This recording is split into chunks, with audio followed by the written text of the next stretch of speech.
Thank you for coming on short notice. Speaker Pelosi has taken the unprecedented step of denying the minority party's picks for the Select Committee on January 6th. This represents something that has not happened in the House before for a Select Committee by the historian. It's an egregious abuse of power. Pelosi has broken this institution, denying the voice of members who have served in the military. Jim Banks, a Navy veteran who served in Afghanistan, serves on HASC, chair of the largest caucus in the Republican Conference, and law enforcement, as well as a leader of a standing committee. Jim Jordan isn't ranking of just his first committee, he's done it before. Jim Jordan has served on Select Committee and serves on one now. Made it undeniable this panel has lost all legitimacy and credibility. And it shows exactly what I warned back at the beginning of January, that Pelosi would play politics with this. For more than 6 months, you have a better example of the Senate, bipartisan. Schumer didn't pick who went on as the Republicans. They already have the report done by 2 different committees. 2 main questions. Why was the Capitol so ill-prepared for that day when they knew on December 14th they had a problem? And what have we done to make sure that never happens again? Pelosi has created a sham process. Unless Speaker Pelosi reverses course and seats all 5 Republicans, we will not participate. But we think it's too important that those 2 questions, why were we ill-prepared? Why did they know on December 14th? Why would they jeopardize the lives of the Capitol Police?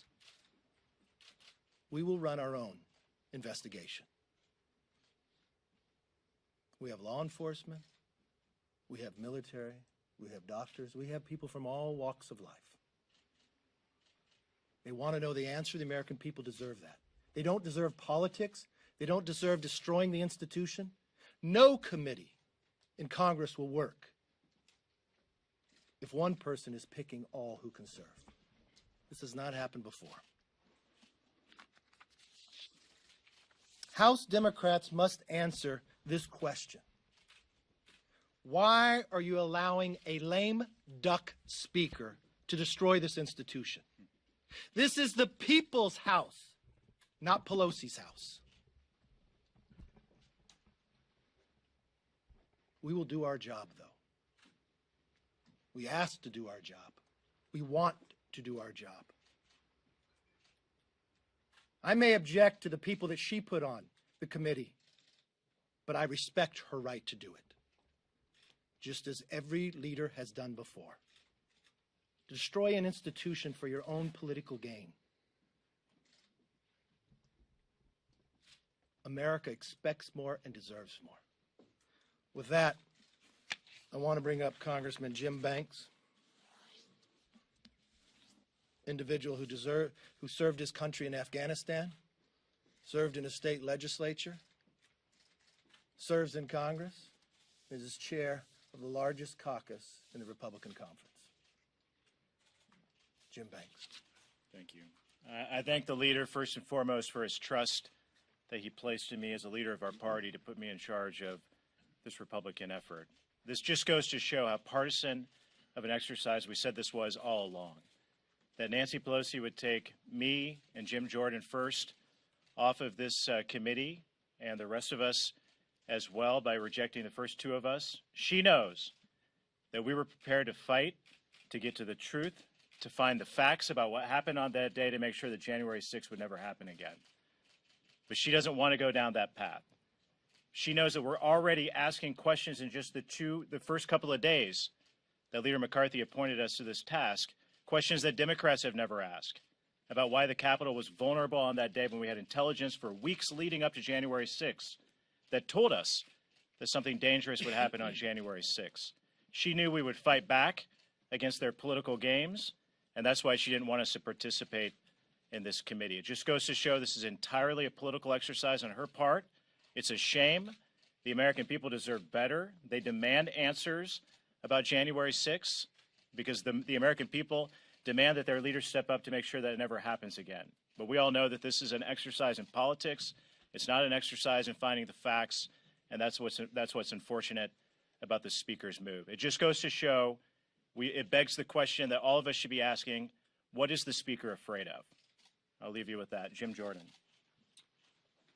Thank you, Jim. The leader and Jim are exactly right. This has always been about politics, and today's actions of the Speaker just confirm that. But frankly, and I've said this before, what else are they going to talk about? I mean, they're so focused on the January 6th committee. What else are they going to talk? Are they going to talk about crime? The fact that crime is up in every major urban area in this country. They're going to talk about the border crisis. I mean, think about this. March was the highest month on record for illegal crossings until April. April was the highest month on record until May. May was the highest month on record until June. Can't talk about that. They're going to talk about inflation. They're going to talk about the fact that the price of eggs is up, the price of milk is up, the price of bread is up, the price of gas is up, the price of an airline ticket is up, the price of the price of everything is up. They can't talk about that. So they're going to be partisan, and they're going to focus on this. But as the leader said, and as Mr. Banks said, I don't think they're going to address the fundamental question. The fundamental question of why wasn't there a proper security presence at the Capitol that day? They're not going to address that. And only one person can answer that question. Only one. Speaker of the United States House of Representatives. My hunch is the reason they don't want to address that question, my hunch is because what happened all last year? The Democrats normalized anarchy. They normalized rioting and looting. And when rioters and looters attacked our law enforcement personnel, when rioters and looters destroyed small businesses, what did Democrats do? They went out and raised money to bail them out of jail, and they continue to talk about defunding the police, and in fact did that in all these major urban areas, which is why crime is up. So they don't want to talk about that stuff. They just want to be partisan. They just want to continue to attack the former president. They want to play their political game. So I applaud Leader McCarthy for saying we're going to do our job. We're going to continue to work and get to the bottom and answer the questions that the leader raised, the questions that, frankly, the American people want answers to. With that, I recognize you.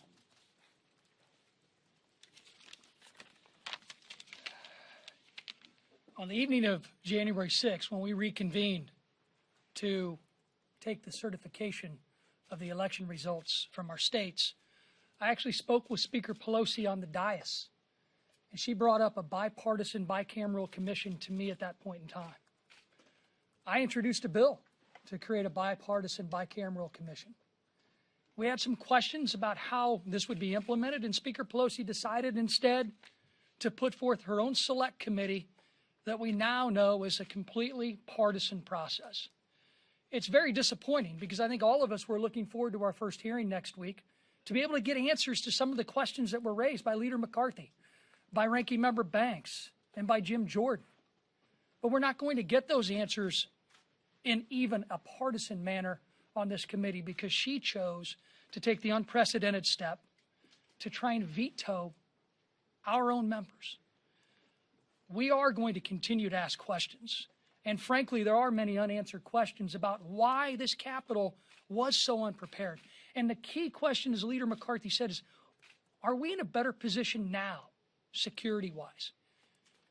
There are many issues that we saw in Capitol Police, IG reports, and others that laid out reasons why our officers didn't have the equipment, they didn't have the training, and they didn't have the preparation and the backup to adequately address what happened on January 6th. Why? And what have we done? What has the Speaker done? And more importantly, what has she asked the Capitol Police Board that is made up of her own appointee? What have they done to put this Capitol complex in a situation to address another security issue?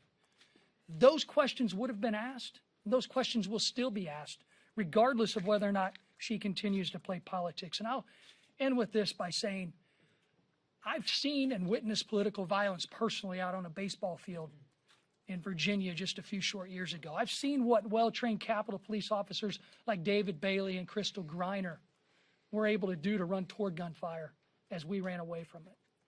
And it's disappointing to see that our Capitol Police officers, who I witnessed that bravery that day, are still not put in a position to be able to make sure that another type of January 6th would not happen again. She needs to answer questions. We were hoping to get those answers, but unfortunately, we're not going to. I'd like to introduce Kelly Armstrong. Thanks, Rodney. I agree with everything that's been said. I've served for 2 years with Jim Jordan on oversight and judiciary. We've been through a lot of tough hearings together, a lot of hearings that were going to be similar to this, and we know how to do this. We have credibility with the American people, and to strike Jim Banks and Jim Jordan from this committee is just unacceptable. And I think it's important to recognize that every time Speaker Pelosi uses the word unprecedented, it happens to consolidate absolute power in the Speaker's office. It was unprecedented to build a glass cage in order to make sure she got the gavel. It was unprecedented to put metal detectors on the floor of the House. It's unprecedented to have proxy voting, and it's sure unprecedented for the majority leader to strike minority members for a committee. I don't think this committee is about the last election. I don't even think it's about the next election. It's about the Speaker's office maintaining an absolute iron grip on her conference in the People's House for the next 18 months. And I'm concerned that after 200 years of precedent, we are completely altering how things are done in the People's House. But you know what else? I'd be concerned if I was a majority member right now, because the math, and their policies are going to help us take back the majority in 2 years. And these things never go back to the way they were once they started. So we need to be calling out what's going on. Every member of the U.S. House of Representatives is elected by their district, and they have a right to serve. And the minority has a right to put the people on the committees they want. And we shouldn't be changing those for this committee or any other committee. And with that, I turn it over to Sheriff Nels. When I was chosen by Leader McCarthy to serve on this select committee, I told him, I said, I will take the 30 years of law enforcement experience I have, the 8 years as sheriff, to find out exactly what took place on January 6th, to find the truth as to why this Capitol was so unprepared. I spent countless hours. I brought this binder up. I've examined the Senate report, looking at witness statements, looking at the Capitol Hill's policies and procedures. And I was alarmed, truly alarmed, at what I uncovered.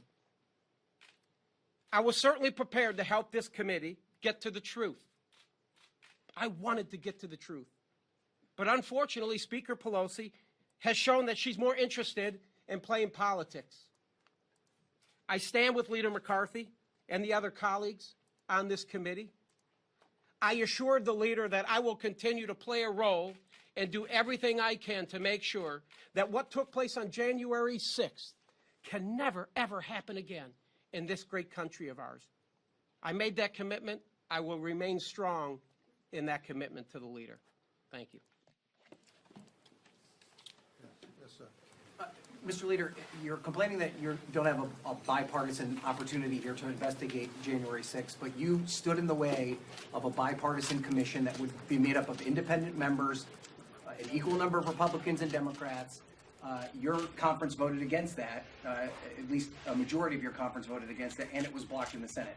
Why did you not allow that to go forward if what you say you want is a bipartisan investigation into what happened on January 6th? For the same politics Pelosi played then. At the same time, which you used the scope of that. Remember how long it took. On January 13th, Rodney Davis and myself both requested the 9/11 Commission. Even those who ran the 9/11 Commission criticized Nancy Pelosi for what she wanted to do. We had Officer Evans killed on Good Friday because she said you couldn't look at that. If you study the 9/11 Commission, they didn't study what happened on just September 11th. They studied what built up to it. But she said, no, you could not do that. Why would she make a scope that you couldn't get the answers to? Why would an officer's life not matter? That's why people objected. People asked for it before. She played 6 months with this. Why she played her games and continued to do so? The Senate acted. 2 committees. The report is done. The FBI has arrested more than 500 people. The architect of the Capitol has $10 million. And what does she do today? Continue the same sham she's done all along. Never, Never in the history of this institution for a select committee, and she admitted to me when she called, have they ever done something like this. Think for one moment. Jim Banks is a naval officer, defended his nation, served in Afghanistan, elected by his peers of the largest conference in the committee, but she wants to say, predetermined that he can't serve, that Pelosi can pick and choose. Jim Jordan? Is she afraid of a question from Jim? Is she afraid what he might ask or fight for? He's a ranking member. Not his first committee, but his second. Why would she be afraid? Did she set the committee itself to be one-sided? Yes. More so than any select committee before? Yes, she did. We warned you from that moment in time she was playing politics. Today just showed the American people exactly what everybody was wanting. It's American people who lose in this, but we're not going to allow that to happen. But what would you We're going to get to the answer of the question. Why were we ill-prepared? Why, if they knew on December 14th? Why, if they found IEDs earlier in the morning? Why were not the National Guard here at the Capitol, but they were running street signs down in the city? Who made that judgment? Yes, sir. You said in your statement that Republicans will, quote, instead pursue our own investigation of the facts. Yes. What does that look like, first off? And secondly, is this your final move, pulling your appointees, or is there a chance to reverse this? The only way to reverse this is seat these 5. That's the only way. But I will add to this to be able to look at the challenge and what happened and answer those 2 questions. Why were we ill-prepared? And make sure it never happens again. But in terms of an actual body, what is that investigation? In addition to those questions, do you intend to look at why this happened, not the security failures, but why there was an attack on the Capitol, what led up to it? We'll answer all the questions. Mr. Leader, I want to know more specifically, what do you say to these families and to these officers, including officers that you met with, Yes. about this? And more specifically, you know, many of them, they're just frustrated. They see this as politics, but at the end of the day, you It's true, and it the is Speaker are politics, pointing like Pelosi. fingers at each other. So how does that help them if you guys What are helps pointing them is we fingers will at go each forward other? just as I promised them, and we'll get the answer to those questions. Mr. Leader? We'll make sure they're protected, just as we'll talk about Officer Evans, too, who died on Good Friday. But how? Just, by- we'll go through and get the answers to those. Yes, sir. Mr. Leader, on May 20th in this room, I think you told us that you were prepared to testify about your conversation with President Trump on the afternoon of January 6th. Do you still stand by that? Are you still prepared to testify about your My conversation? phone call is out there. The question is, you make a phone call after people are in the Capitol to advise the president of what's going on, doesn't get to the answer of why were we ill-prepared. That's really playing politics, and it really shows that that's the issue that they want to go to, and where they want to drive. We want to get all the answers. Mr. Leader, your own ranking member, John Katko, said the scope of the bipartisan independent January 6th commission that he crafted had the ability to, you know, have a wider scope outside of January 6th. Unfortunately, and the you still, Democrats and you Pelosi still, said and, no to that. and you and Republican leaders still opposed it. What the question is, you know, what would you need to have it? Like, you know, you oppose the independent commission. Like what would it take for you to sign on to something, you know, similar to that? It's very easy, exactly what we said on the 13th of January. By Pelosi played politics, make it just like the 9/11. Let us discover what built up to it. Why was that decision made? The National Guard were not here when on December 14th... But that's what Katko said. Can I He answer said the it was question? similar to Okay, it. let me answer the question. So, on December 14th, they became aware that there was a problem. They made a decision to have National Guard without weapons down on the streets to do traffic, but not in the Capitol. They found IEDs earlier in the morning. We had an officer killed beyond that day, on Good Friday. But Pelosi would only let us with a scope this far. I don't believe it allowed to go further, and I think we need to. Yes, ma'am. Mr. Leader, Speaker Pelosi didn't actually enumerate her objections when she, in her official notice about rejecting her members. But She didn't that's what I was going to say. What did she tell you? Democrats have told us that among their objections, and I'd like you to respond to this, are that Republican members recently were photographed with someone who was here and broke into the Capitol on January 6th. And also they complained. She never said nothing about that. Okay, well, this is something that we're being told is an issue. She said her members didn't want her to put these people on. Okay, could you speak to that idea, though, that members, including Mr. Jordan, know what you're that talking participated in, okay, you I don't, don't and know then what you're talking about. the idea that some of your words about needing an investigation of last summer's protests and riots, No. as you say, are, No, let me be Democrats clear. object to that, yeah. Let me be clear. They shouldn't object to that. If they want a 9/11 commission, the 9/11 commission looked at September 11th, but they looked at what built up and caused 9/11. Should we not look at what built up and caused this? Should we not question why the National Guard was not allowed onto the Capitol? Should we not question why the Capitol Police not fully trained? You're putting their lives in danger. Why were the riot gear stuck and locked in a bus down the street? We need these answers for these officers. We need to not ever put them in this place again. Yes, sir. Yes, sir. Will the Republican committee look at President Trump's actions leading up to and on January 6th? We'll look at anything that built up of what caused this place to not be protected. And we'll look to make sure that it never happens again. Yes, sir. Yeah, you. Yes, sorry, it's my first presser.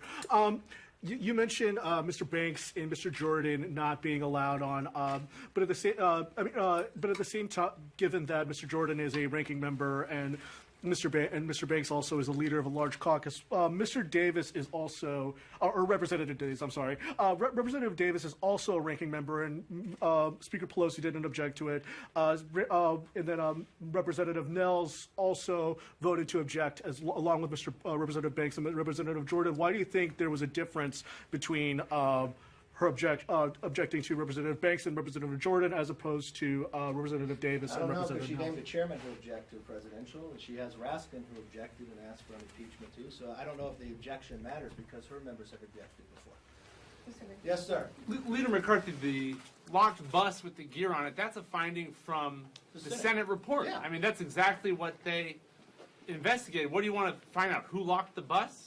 Why was it there? Why didn't they have the gear on? Why I mean, didn't they have it better positioned? Isn't the answer that they were just incompetent? I mean, what more do you need to know about Well, that? then what's the solution? We want to find solutions. This is why, when you look at Sheriff Troy Nell, 30 years of law enforcement. First, what did he do that day? He'd been a member for 3 days. He's inside the chambers.